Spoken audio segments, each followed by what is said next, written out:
جن اکابرین اہل سنت کا نام موجود ہے، میں ان حضرات قدسیہ کا نام لے کر کے عرض کرنا چاہتا ہوں کہ ان حضرات نے مائک کی اقتدا کے سلسلے میں کیا فرمایا۔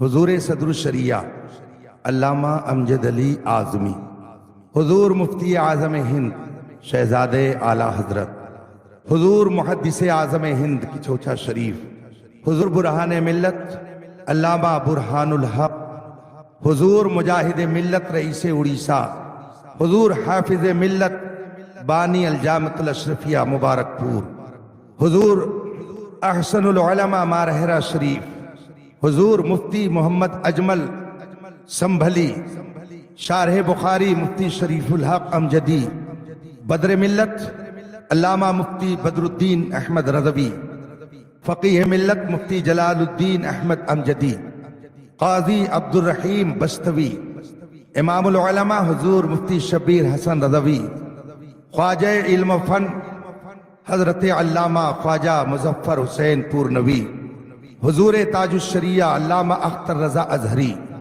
علیہم الرحمت و رضوان۔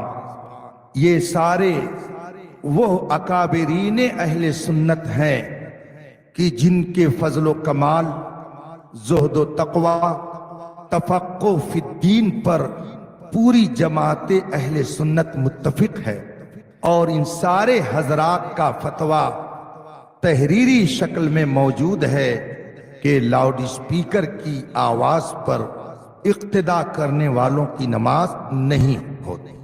حضور شیر بیش اہل سنت علامہ حشمت علی پیلی بھیتی، مفتی نانپارہ طوطی ہند مفتی رجب علی قادری رضوی، یہ دو نام میرے ذہن سے اس وقت نکل گیا تھا۔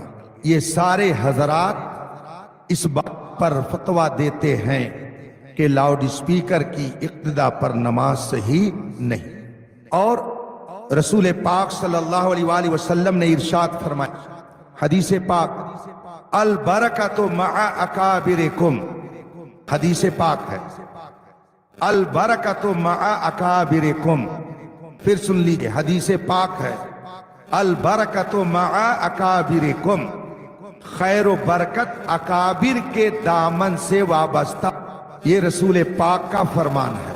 یہ جماعت عہد کے سب اکابر ہیں، اور اکابر کے بارے میں حضور کا ہے کہ خیر و برکت اکابر علماء کے دامن میں ہے۔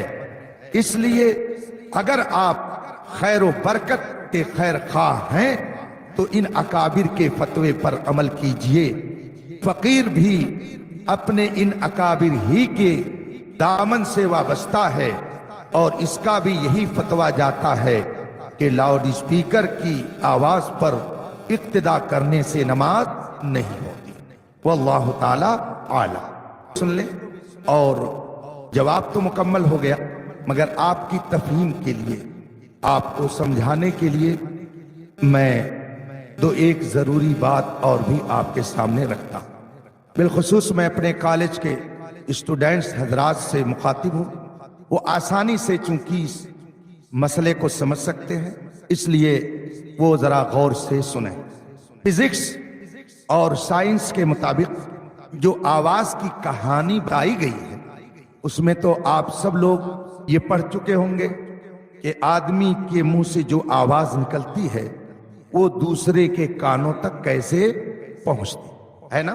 میں آپ کا تو ٹیچر نہیں ہوں، ٹیچر تو دارالعلوم علیمیہ جمدہ شاہی کا ہوں، لیکن ضرورت ہے تو اس وقت میں یہ سمجھ رہا ہوں کہ میں اسٹوڈنٹس کے سامنے بیٹھا ہوں۔